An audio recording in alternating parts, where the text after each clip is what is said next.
Listo. Pues terminamos aquí en el glosario.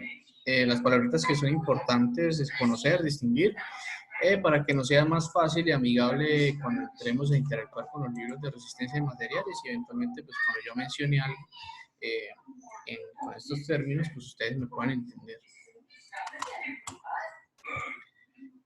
Bueno, esto no. Eso ya lo saltamos porque no hay manera de ponerles a dejar trabajo ahorita de ese tema. Ok, entonces en cuanto al tema de las propiedades de mecánicas de los materiales, ya vimos los principios, miremos acá temas de las propiedades mecánicas como tal. Desde la ingeniería es muy importante nosotros distinguir o conocer dos características. Una que son la resistencia y dos, la deformación o la deformabilidad de los materiales, con el fin de poder utilizar cada uno de esos materiales de una manera eficiente. De hecho, ¿cómo puedo utilizar un material de manera eficiente? Pues conociendo su resistencia y conociendo su capacidad de deformación.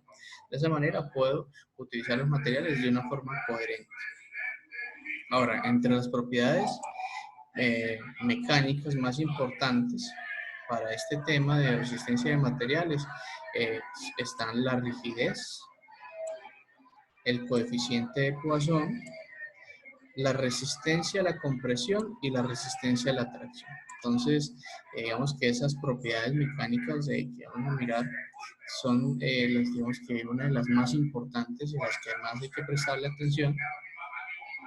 En cuanto a la rigidez se define con la letra K. Entonces, la rigidez está descrita por la letra K. Y ya miramos que la rigidez está asociada a las deformaciones. ¿Sí? Porque es la capacidad que tiene un elemento, un material, una estructura de oponerse a las deformaciones.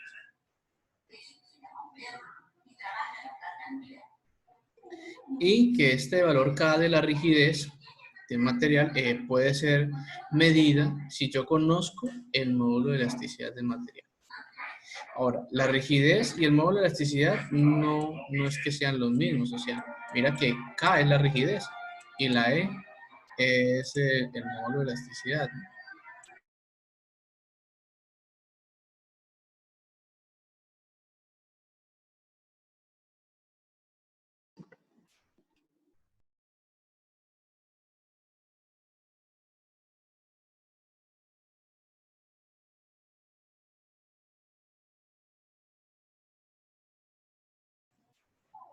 Entonces, miremos acá, que la K, que representa la rigidez, no es lo mismo que la E mayúscula que representa el módulo de elasticidad. Sin embargo, sin embargo,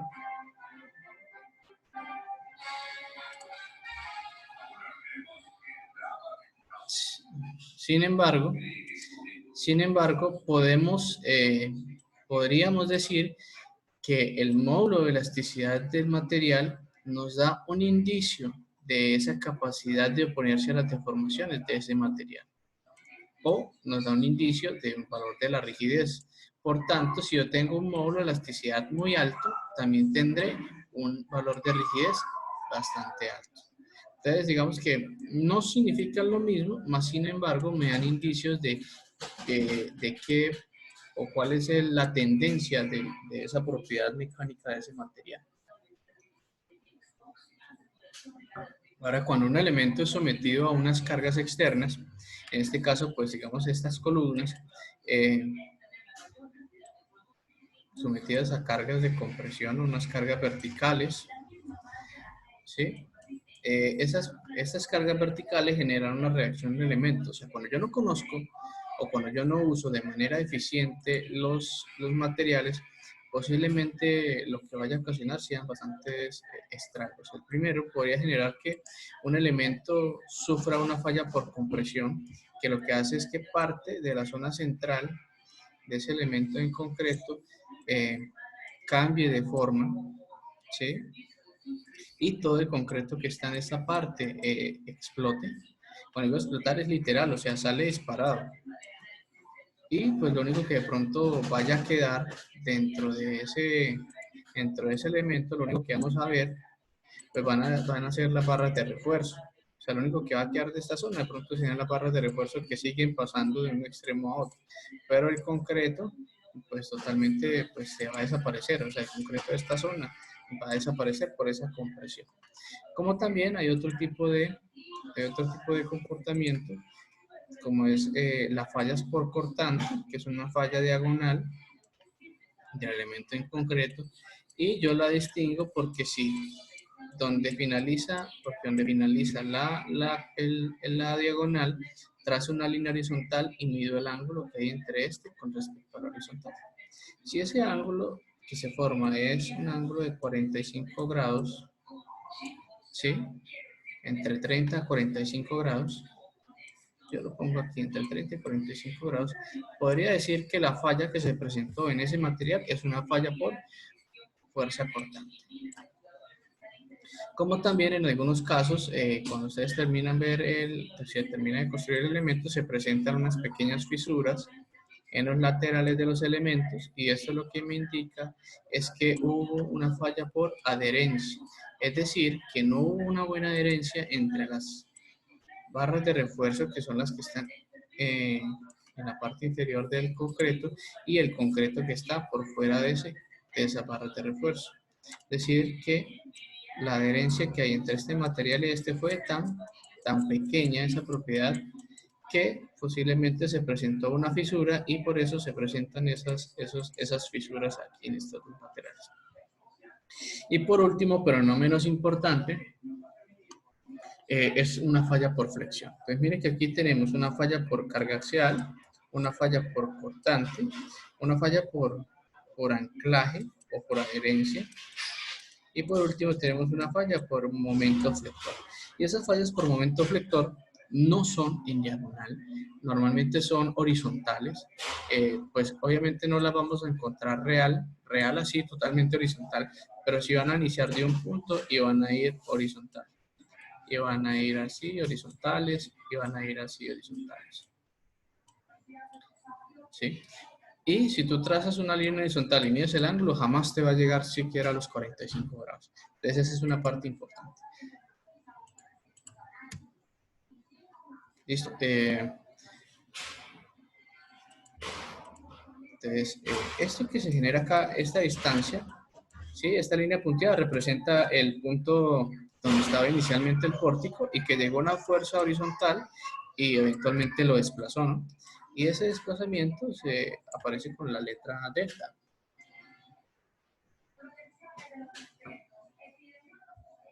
Ahora, la capacidad que tiene este pórtico, esta estructura, de oponerse a este desplazamiento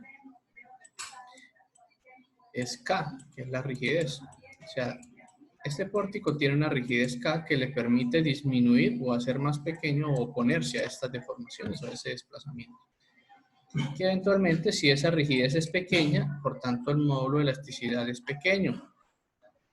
Si el módulo de elasticidad es pequeño, significa que la pendiente inicial de la gráfica de esfuerzo versus deformación es una gráfica muy baja y posiblemente aquí caiga.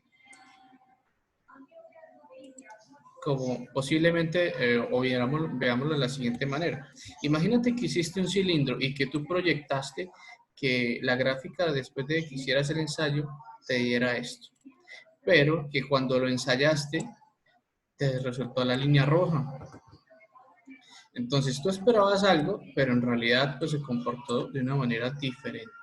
Diferente pues posiblemente por el uso que le haya dado, o entre otras digamos, características, sería que durante el proceso constructivo estuvo mal ejecutado, no hubo un buen vibrado del concreto, apareció segregación, ¿sí? Segregación de los materiales gruesos y demás, ¿no? Entonces, la curva teórica versus la curva real son abismales, ¿no?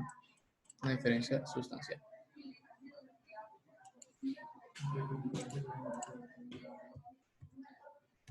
Aquí vemos más imágenes. Entonces, aquí lo que vamos a detallar es que esta falla en el lado izquierdo es una falla por compresión. Entonces, como le decía, mira que quedan las barras de refuerzo ahí colocadas, pero que todo el concreto que está, mira, salió volando, está alrededor ahí tirado, una falla por fricción, pero por compresión. Pero también aquí al lado derecho tenemos, aquí digo que es una falla por una combinación de ambas. Entonces, no solamente un elemento puede fallar por carga axial, sino por una combinación de ambas, por una carga axial y por un momento flector. Las cargas también se combinan. Entonces, miren que aquí en la parte superior e inferior hubo desprendimiento del concreto, ¿sí? Como también hubo flexión de las barras de refuerzo. Y miren aquí, hubo flexión de la barra de refuerzo. Y no obstante, si miran, también hay una fisura en diagonal. Por tanto, este elemento falló por todo. Falló por flexión, falló por compresión, falló por fuerza cortante. Y aquí en estas imágenes de la derecha, pues son fallas por flexión. Mira, una falla por flexión se presenta con líneas horizontales en los elementos. ¿Ok?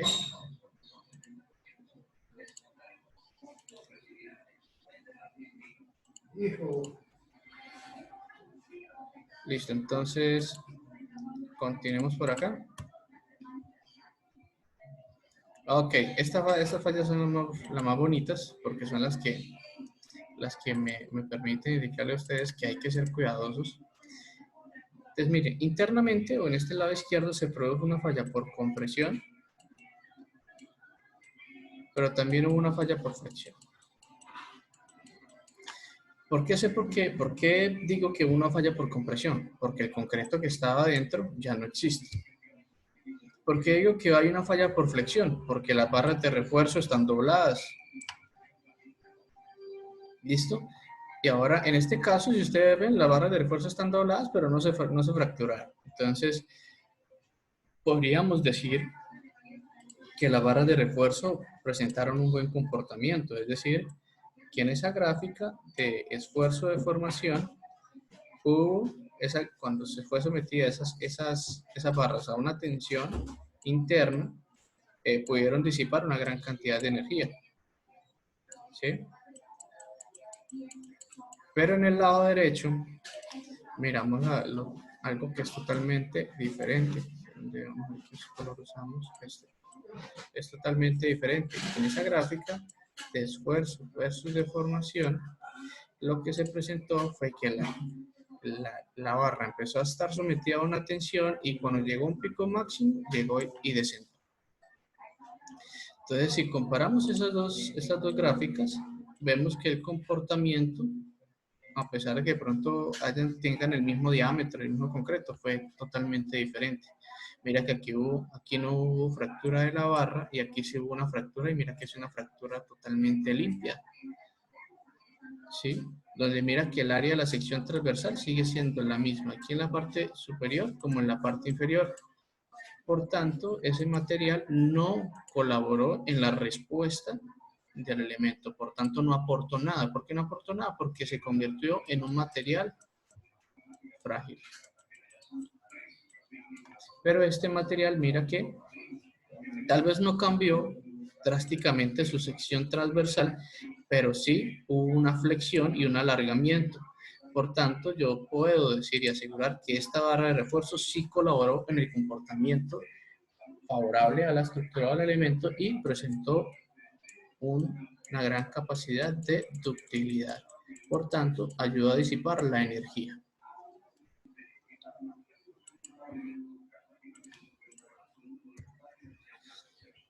Bueno, aquí tenemos otros casos particulares. Una falla por cortante, fallas por cortante, y eso también es una falla por cortante, pero doble. ¿Sí? 45 grados aquí y 45 grados acá. Este es de la izquierda. Vea, este sí está que repetidor. Mira esta barra de refuerzo. Por Dios. ¿Sí? Aquí lo que hubo es una pérdida de recubrimiento nomás, pero el elemento sigue estando ahí, porque si ustedes detallan solamente se desprendió el concreto que está en la parte externa, cubriendo las barras, pero el concreto que está en la parte interior sigue estando intacto. Entonces, podemos decir que el comportamiento de ese elemento estuvo muy bien, ¿sí? Que solamente perdió la capa superficial del concreto. Y también hay unas fallas típicas en las vigas de o las losas nervadas en las viguetas, que de pronto cuando colocas esta barra de refuerzo, se presenta una fisura en diagonal y una fisura vertical. También puede haber unas fisuras de este tipo o una fisura longitudinal. Entonces ahí abajo te explico, normalmente pues esto es una falla típica, esto es una falla de cuando la viga es muy ancha y esta es una falla cuando las barras de refuerzo están demasiado juntas. ¿Sí? Por tanto, digamos que la parte del concreto que queda entre ellas no garantiza la adherencia de las barras ni tampoco pues la adherencia del material de concreto que está de la parte superior con la inferior y por tanto todo lo que está por debajo de la barra pues en cualquier movimiento eso es muy peligroso, se le puede caer a alguien, sí, a alguien encima. Ok. 1, 2, 3, listo. Entonces vamos a dejar hasta acá.